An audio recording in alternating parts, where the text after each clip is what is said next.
السلام علیکم ورحمۃ اللہ وبرکاتہ۔ ناظرین کیسے ہیں آپ؟ امید ہے کہ آپ خوش ہوں گے۔ اللہ تعالیٰ آپ کو ڈھیروں ساری خوشیاں عطا فرمائے اور اللہ پاک آپ کو صحت و تندرستی عطا فرمائے۔ ناظرین، آن لائن طبی کورس میں ہم نے سلسلہ شروع کیا ہے کہ دماغ اور اس سے ریلیٹیو جو بیماریاں ہیں وہ ہم باری باری بیان کریں گے۔ تو اس میں ہم نے سر درد کا ایک سلسلہ شروع کیا تھا، تو اس میں ہم نے 2 ویڈیوز پہلے اپلوڈ کی ہیں۔ آج یہ تیسرا قسم سر درد کا، جس کو صداع صفراوی یا صداع شقیقہ کہتے ہیں، ایلوپیتھی زبان کے اندر اس کو مائیگرین کہتے ہیں۔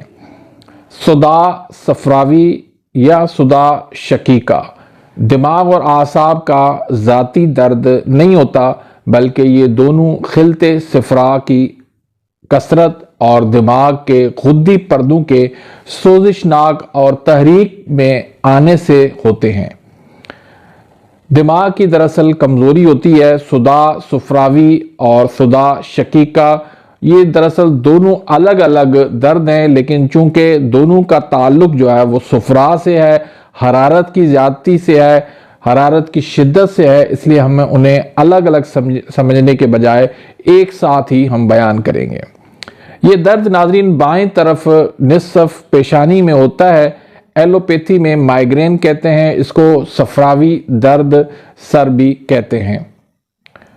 غدی عضلاتی تحریک میں شدت کے سبب یہ درد ہوتا ہے۔ اکثر نصف سر سے شروع ہوتا ہے اور پورے سر میں بھی بعض اوقات پھیل جاتا ہے مرض کی شدت کے ساتھ۔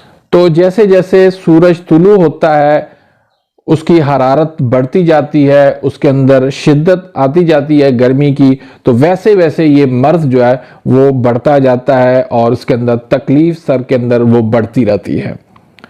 کیونکہ جیسے سورج چڑھتا ہے تو اس کے اندر حرارت اس حساب سے بڑھتی جاتی ہے، اس کے اندر شدت آتی جاتی ہے، تو یہ حرارت کی زیادتی کا مرض ہے۔ تو جیسے ہی حرارت بڑھتی ہے تو یہ مرض بھی بڑھنے لگتا ہے۔ جیسے سورج غروب ہونے لگتا ہے تو مرض کے اندر جو شدت وہ کم ہو جاتی ہے، کیونکہ حرارت اس میں کم ہو جاتی ہے۔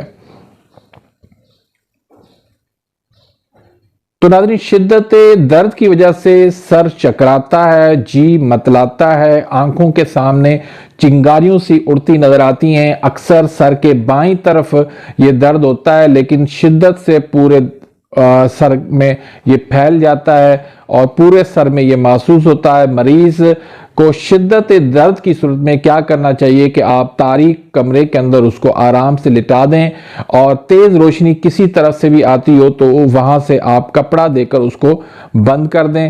کمرے کا درجہ حرارت جو ہے نا وہ ٹھنڈا رکھیں۔ قبض اگر ہو تو گلقند کھلائیں یا پھر مسل 6 کا نسخہ اس کو دیں۔ اس کے علاوہ اس کو آپ کافور اور فندل سفید وہ آپ ملا کے اس کو آپ سنگھائیں۔ ایک ملین اور اعصابی کھار کا نسخہ بھی دے سکتے ہیں، اور یہ ایک آسان سا میں نسخہ آپ کو بتانے لگا ہوں، یہ آپ 5 دن استعمال کروائیں۔ اللہ کے فضل کرم سے دوبارہ زندگی میں کبھی بھی یہ سر درد جو ہے وہ نہیں ہوگا۔ تمام گرم چیزیں جو عضلاتی غدی ہوں اور غدی عضلاتی ہوں تو وہ آپ نے بند کروا دینی ہے۔ اعصابی عضلاتی اعصابی غدی جو ہے نا یہ غذائیں آپ نے استعمال کروانی ہے۔ نسخہ جو ہے اس میں صرف 3 چیزیں ہیں، اس میں ایک ہے استخدوس ہے 4 ماشا، دھنیا ہے 4 ماشا، کالی مرچ ہے 8 دانے۔ رات کو آپ نے کیا کرنا ہے، 1 گلاس پانی کے اندر اس کو آپ نے بھگو کے رکھ دینا ہے۔ صبح آپ نے ہاتھ صاف کر کے ہاتھوں سے ان کو آپ نے مل کے اور آپ نے کپڑے سے اس کو چھان کے، اور وہ پانی آپ نے بغیر نمک بغیر میٹھے کے آپ نے پی لینا ہے نہار منہ۔ تو یہ 5 سے 7 دن آپ استعمال کروائیں۔ اللہ کے فضل کرم سے زندگی بھر دوبارہ آپ کو کبھی یہ سر درد نہیں ہوگا۔ جس کو ایلوپیتھی لا علاج تسلیم کرتے ہیں کہ اس کا کوئی دنیا کے اندر علاج نہیں ہے، وہ انشاءاللہ قانون مفرد اعضا یہ نظریہ دیتا ہے کہ آپ 5 سے 7 دن استعمال کریں، اللہ کے فضل کرم سے آپ کو زندگی بھر یہ سر درد نہیں ہوگا۔ تو امید ہے کہ ناظرین اس سے آپ مستفید ہوں گے، آپ اپنے مطلب کے اندر اس کو آزمائیں اور مجھے اس سے آگاہ کریں اللہ پاک۔ تو ناظرین اسی کے ساتھ ہی میں اجازت چاہتا ہوں، ملتے ہیں انشاءاللہ نیکسٹ ویڈیو میں، تب تک اجازت، اللہ حافظ۔